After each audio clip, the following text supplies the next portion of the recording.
Berkaitan dengan pernyataan Sekjen PBB bahwa bumi semakin mendidih, hal ini mengindikasikan sebuah pernyataan mengenai penekanan sekaligus penegasan dan juga warning terhadap seluruh dunia bahwa kondisi bumi saat ini telah memasuki titik yang dinamakan dengan tipping point. Tipping point adalah suatu kondisi saat bumi berada pada fakta suhu yang sangat panas dan anomali suhu global tersebut menyebabkan sesuatu yang berdampak pada cuaca dan iklim dunia yang tidak bisa terkontrol lagi, yang berubah menjadi sangat liar, karena tipping point ini adalah puncak. Setelah bumi berada pada kondisi tipping point, maka kondisi selanjutnya adalah titik decline atau bisa dikatakan dalam tanda kutip kehancuran. Oleh karena itu, fakta-fakta ini yang telah digarisbawahi dan juga ditekankan oleh Sekjen PBB agar menjadi keprihatinan sekaligus kewaspadaan seluruh pihak yang tidak hanya berhenti pada keprihatinan, melainkan juga harus diikuti oleh langkah-langkah real, kebijakan-kebijakan yang nyata untuk mengendalikan agar krisis iklim tidak semakin lama semakin parah. Apa yang menyebabkan krisis iklim ini menjadi semakin parah atau bumi dikatakan mendidih tadi? Yaitu ketika anomali global suhu bumi mencapai lebih dari 1 derajat Celcius. Dan pantauan saat ini menunjukkan bahwa pada bulan Juli rata-rata suhu bumi mencapai 1,35 derajat Celcius. Tentu hal ini sangat mengejutkan para ilmuwan, mengejutkan para akademisi, dan berbagai ahli yang berkaitan dengan perubahan iklim. Mengapa? Karena hampir seluruh model proyeksi mengenai perubahan iklim baru menunjukkan bumi akan mencapai 1,5 derajat Celcius nanti pada tahun 2050. Namun, faktanya saat ini 2023 masih 17 tahun lagi kita sudah di titik 1,35 derajat yang mengindikasikan bahwa kenaikan terjadi lebih cepat dari yang diproyeksikan, yang diperkirakan, yang diramalkan. Inilah yang menggelisahkan para ilmuwan saat ini bahwa pada kenyataannya suhu global bumi ini ternyata jauh lebih cepat peningkatannya daripada yang diperhitungkan oleh para ilmuwan. Yang kedua, dampak dari peningkatan suhu 1,1 derajat Celcius saja itu sudah menyebabkan banjir besar, banjir dahsyat yang terjadi di Pakistan, terjadi di India, terjadi di Korea, dan baru-baru ini terjadi juga di Jepang, Cina, Amerika Serikat dalam waktu yang beruntun, berentetan pada bulan sekitar Mei hingga Juni 2023. Hal-hal ini tentunya merupakan fakta-fakta yang juga tidak pernah dibayangkan oleh para ilmuwan bahwa kenaikan 1,1, 1,2, atau 1,3 derajat Celcius itu bisa demikian parah efeknya. Itu dari satu sisi. Ini hal yang menunjukkan bahwa badai-badai siklon atau siklon-siklon tropis terjadi lebih parah, lebih kekuatannya lebih dahsyat, tornado terjadi lebih mematikan, dan seterusnya. Mungkin 2-3 kali lipat. Itu di satu sisi, itu kalau kita bicara banjir.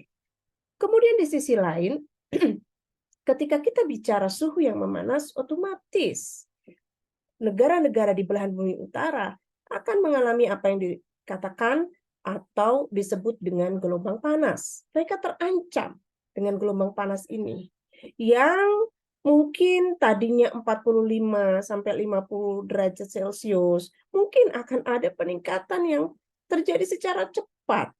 Mungkin peningkatannya bisa sampai 50-55 derajat Celcius. Dan inilah yang dikatakan dengan mendidih itu. ketika negara-negara di belahan bumi utara mengalami ancaman yang serius, bukan hanya mengancam, bukan hanya sesuatu yang akan terjadi, tetapi memang sudah mereka alami. Mereka saat ini berada pada situasi bahwa negara-negara tersebut mengalami tantangan menghadapi gelombang panas di satu sisi, kemudian karena ada hotspot, maka hutannya terbakar karena suhu yang panas tadi. Di sisi yang lain juga terjadi peningkatan siklon tropis atau badai siklon meningkat dengan pesat, sehingga tornado yang dihasilkan di atas daratan pun lebih kuat sifatnya, sehingga ketika terjadi badai, hancurlah berbagai infrastruktur, bahkan memakan korban beberapa puluhan, bahkan ratusan orang, karena sifatnya yang katastrofik berupa banjir yang luar biasa besar ketika badai tersebut terjadi. Sehingga ini juga sesuatu yang menggelisahkan.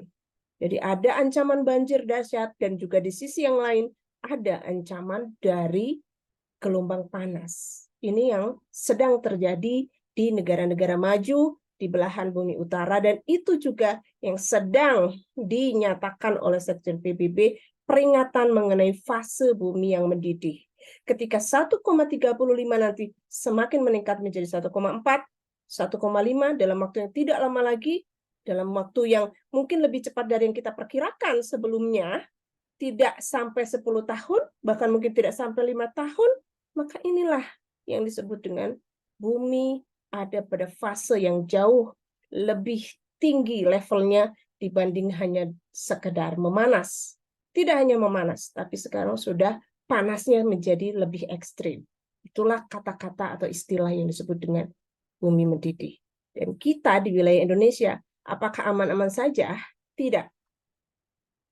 Justru wilayah Indonesia yang memiliki ratusan pulau ini mendapatkan banyak sekali ancaman akan tenggelamnya pulau-pulau tersebut karena kenaikan dari suhu muka laut, kenaikan dari tinggi muka laut.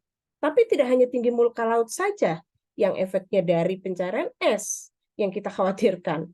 Justru yang lebih parah adalah ketika terjadi gelombang besar yang kita sebut dengan storm surge yang ada di atas laut, dan itu menghantam wilayah-wilayah pesisir pada waktu-waktu tertentu, maka itulah yang dinamakan dengan cara menenggelamkan wilayah-wilayah pesisir itu. Tidak hanya dengan kenaikan air muka laut yang sedikit demi sedikit, tetapi disertai dengan badai kuat yang terjadi di atas laut. Karena badai kuat tadi berinteraksi antara air muka laut, air kenaikan gelombang laut yang tinggi, naik signifikan, dan juga ada angin di sana, lalu juga ada hujan yang turun dengan sangat deras. Nah, beberapa komponen di atmosfer dan laut yang saling berkolaborasi inilah yang kita khawatirkan dia lebih sering akan menghantam daerah-daerah di pesisir di seluruh wilayah Indonesia. Sementara wilayah Indonesia kita tahu terdiri dari ribuan pulau, dan panjang daerah pesisir atau garis pantai di Indonesia itu adalah yang ketiga terpanjang di dunia. Oleh karena itu Indonesia harus menjadi bagian negara yang terdepan di Asia Tenggara untuk mengatasi krisis iklim ini secara lebih real, lebih implementatif dengan misalnya dua solusi. Yang pertama adalah melakukan berbagai cara dan solusi untuk menekan sebisa mungkin, sebanyak mungkin agar tidak ada pelepasan jumlah konsentrasi karbon dioksida secara massal di atmosfer. Yang kedua, melakukan penanaman pohon sebanyak mungkin, dan yang cara kedua ini merupakan cara yang paling murah, bisa dilakukan oleh siapapun. Lakukan penghijauan dimanapun berada di wilayah rumah kita yang terdekat, karena itu satu-satunya cara untuk memberikan keseimbangan bagi sirkulasi udara dan menyeimbangkan pelepasan O2 dalam jumlah yang banyak untuk mengimbangi konsentrasi CO2 yang sudah terlepas di atmosfer dari bahan bakar fosil. hanya bisa dinetralisir dengan penanaman pohon sebanyak mungkin, karena hanya pohon yang bisa menghasilkan konsentrasi O2 dalam jumlah yang sangat banyak. Itu harus kita lakukan sekarang, saat ini juga. Kalau tidak kita, siapa lagi? Apa yang kita lakukan sekarang adalah sesuatu yang sangat berguna untuk anak cucu kita kelak.